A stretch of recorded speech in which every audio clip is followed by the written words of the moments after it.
Here's a quick little update for anyone that's been wondering what's happening with the 75.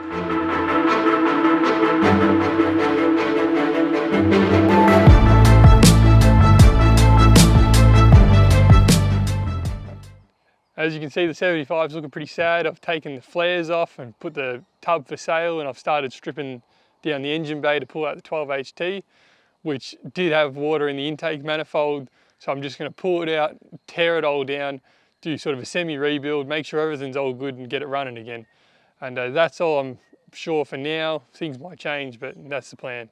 I definitely won't be selling the 75, but I'm just unsure at the moment what exactly I'm going to do with it, especially being a bit distracted by the 79, which I did get the roadworthy done on today and fixed a few things like oil leaks and tighten up the front wheel bearings and just small jobs around like that. The 75 is on the back burner at the moment, but I'll definitely be keeping you updated on it.